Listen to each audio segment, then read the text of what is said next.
Muy buenas noches. Tenemos hoy la lectura de la liturgia de la palabra del día lunes 29 de julio, de la 17ª semana del tiempo ordinario, ciclo B. Bueno, vamos a ver qué nos tiene hoy la liturgia. Bueno, aquí tenemos entonces el 29 de julio. Bueno, celebramos la fiesta de Santa Marta, María y Lázaro, ¿no? Hermanos que vivían en Betania y muy amigos y allegados de Jesucristo. Bueno, muy bien. Vamos a la primera lectura relativa pues a esta fiesta, ¿no? Tenemos la primera lectura de la primera carta del apóstol San Juan, capítulo cuarto, versículos del 7 al 16. Bueno, nos dice San Juan entonces: queridos hermanos, amémonos unos a otros, ya que el amor es de Dios y todo el que ama ha nacido de Dios y conoce a Dios. Bueno, importantísimo, ¿no? Nos lo va a explicar San Juan un poco más en detalle, pero eh, hay que amarnos y porque es algo natural, ¿no? Entre hermanos, hijos del mismo Padre, tenemos que amarnos. Pero en este caso, siendo Dios el que nos ama, ¿no? Eh, obviamente hemos recibido de Él el amor. Y entonces no es suficiente conocer a Dios, ¿no? Sino amar a los hermanos. Entonces sí podemos decir que conocemos a Dios. Y lo explica, ¿no? A continuación, quien no ama no ha conocido a Dios, porque Dios es amor. Entonces, conocer a Dios es amar, ¿no? Como Él nos amó. Y cómo nos pide que amemos, también nos los va a explicar, ¿no? Que amemos a nuestros hermanos. Y entonces estaremos amándolo a Él. Muy bien. Entonces Dios es amor. En esto se manifestó el amor que Dios nos tiene, en que Dios envió al mundo a su Hijo único para que vivamos por medio de Él. Bueno, también es importante, ¿no? Dios envió a su Hijo unigénito, ¿no? Se encarnó, nació de la Santísima Virgen. Y el propósito es para darnos vida eterna, pero vida en Él, ¿no? Porque es Dios. Entonces la vida en Dios es vida eterna. Cuando estamos en Él. Aquí dice por medio de Él, ¿no? Claro, Él es el medio, porque estamos, si vivimos verdaderamente, vivimos en Él, hacemos parte de Él, ¿no? De su cuerpo. Continúa entonces San Juan diciendo, en esto consiste el amor.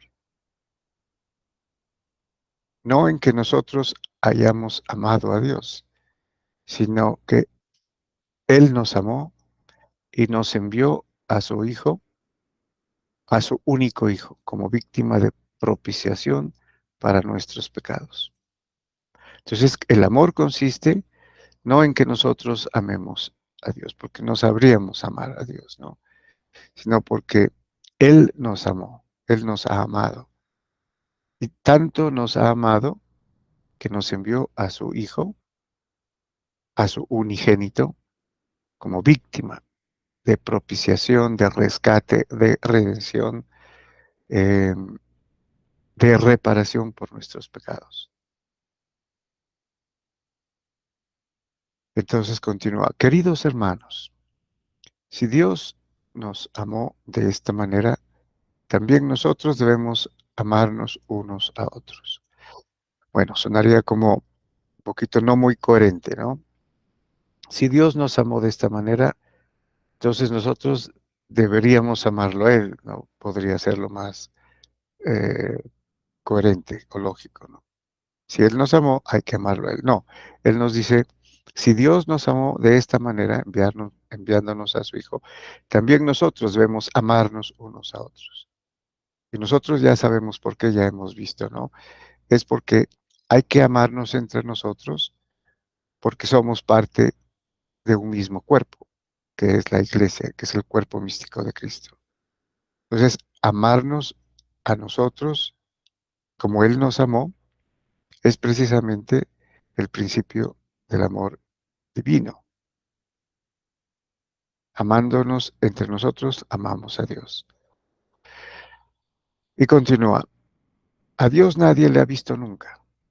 Si nos amamos unos a otros, Dios permanece en nosotros y su amor ha llegado en nosotros a su plenitud. También habíamos visto esto, ¿no? En San Juan, en el Evangelio. Entonces, si nos amamos unos a otros, Dios permanece en nosotros, porque estamos amando a Dios, amando a los demás, ¿no? Entre hermanos. Y Él permanece en nosotros y ha llegado a nosotros a su plenitud, su amor, ¿no? Ese es el misterio del amor, ¿no? Que Dios nos pide que nos amemos entre nosotros, porque haciéndolo, entonces Él permanece en nosotros, que es el mandamiento del amor, ¿no? El nuevo mandamiento es el mandamiento del amor, porque con ese mandamiento se cumple toda la ley. Y prosigue, en esto conocemos que permanecemos en Él. Ahora ya no es solo que Él permanece en nosotros, sino de esta manera conocemos que permanecemos en Él. Él permanece en nosotros y nosotros en Él. Y Él en nosotros, ¿no? Como al principio, acá. Si nos amamos unos a otros, Dios permanece en nosotros. Aquí nos dice, en esto conocemos que permanecemos en Él y Él en nosotros, en que nos ha dado de su Espíritu. Entonces ya no solamente es el Padre, sino también el Hijo y el Espíritu Santo. Por eso dice, ha llegado a su plenitud. En nosotros está Dios completo, pleno, Padre, Hijo y Espíritu Santo. Y eso lo enseña el evangelista San Juan, ¿no? Bueno, y nosotros hemos visto y damos testimonio de que el Padre envió a su Hijo para ser Salvador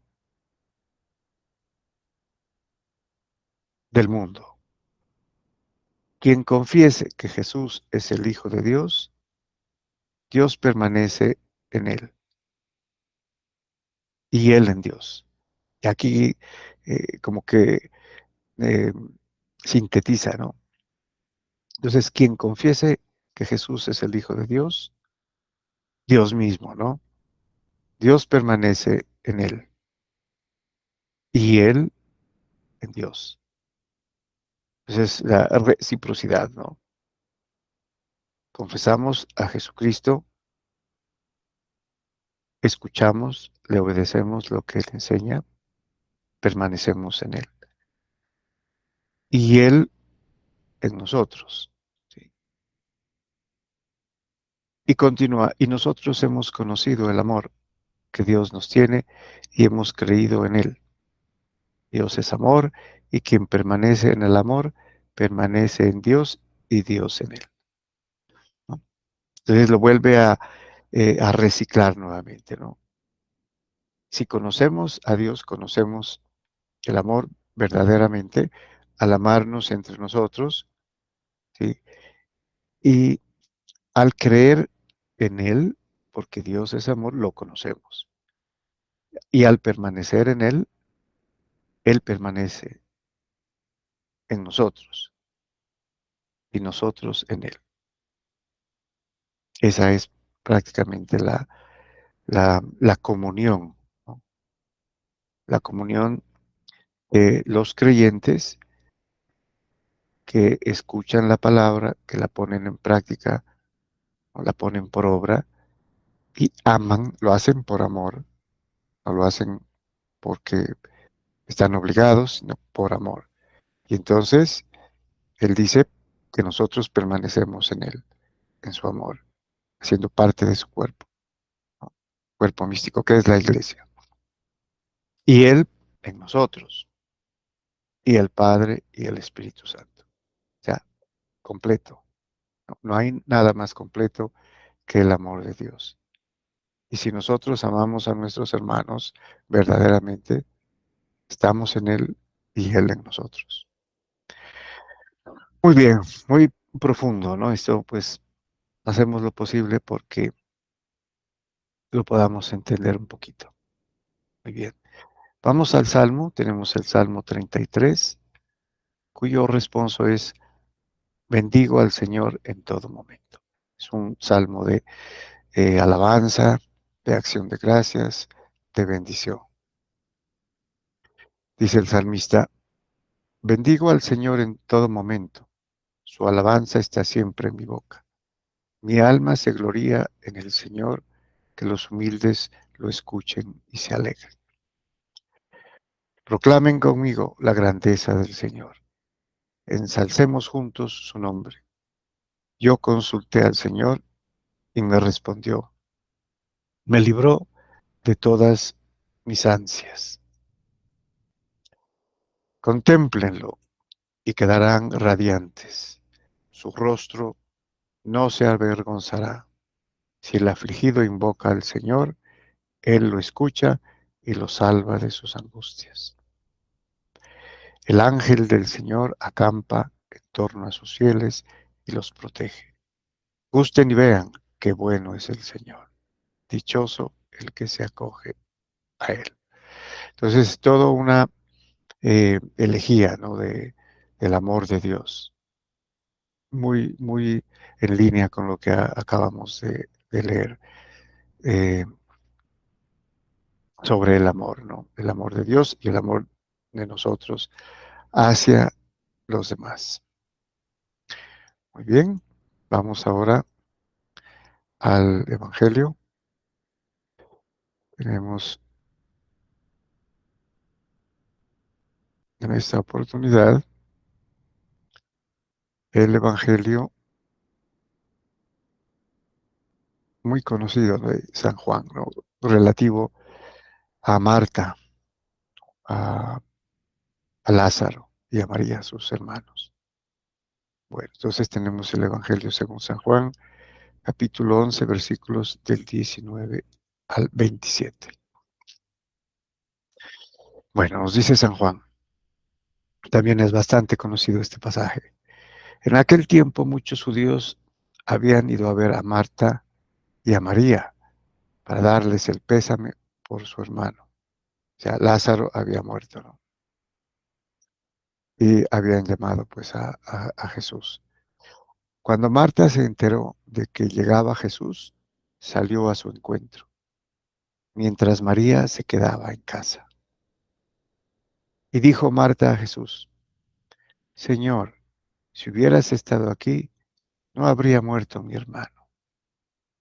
Pero aún ahora sé que todo lo que pidas a Dios, Dios te lo concederá. Jesús le dijo, tu hermano resucitará. Marta respondió, sé que resucitará en la resurrección del último día. Jesús le dice, yo soy la resurrección y la vida. El que cree en mí, aunque haya muerto, vivirá. Y el que está vivo y cree en mí, no morirá para siempre. ¿Crees esto? Ella le contestó, sí, Señor, yo creo que eres el Mesías, el Hijo de Dios, el que tenía que venir al mundo. Bueno, o sea, Marta en realidad aquí hace una profesión de fe, prácticamente, y testimonia de que Él es el Mesías, esperado, ¿no? Por todo el pueblo judío desde hacía miles de años, el Hijo de Dios, el que tenía que venir al mundo. Muy bien. También es importante porque este pasaje, porque ella sabe que va a ser, ¿no? O que va a ser algo milagroso, porque él le dice todo lo que pidas a Dios, Dios te lo concederá. Y cuando le dice, tu hermano resucitará, Marta, pues aquí no alcanza a entender, ¿no? Ella cree que se refiere a la resurrección del último día. Él dice, yo soy la resurrección y la vida. O sea, él puede resucitar. ¿Sí? Muy bien. Entonces es importante porque Marta, pues la fiesta de Santa Marta que se celebra, y pues aquí ella eh, da su testimonio de fe, ¿no? Y proclama delante de muchos que debieron estar allí que Jesucristo es el Mesías, el Hijo de Dios, el que estaba esperando el pueblo judío. Muy bien, muchas gracias y bendiciones.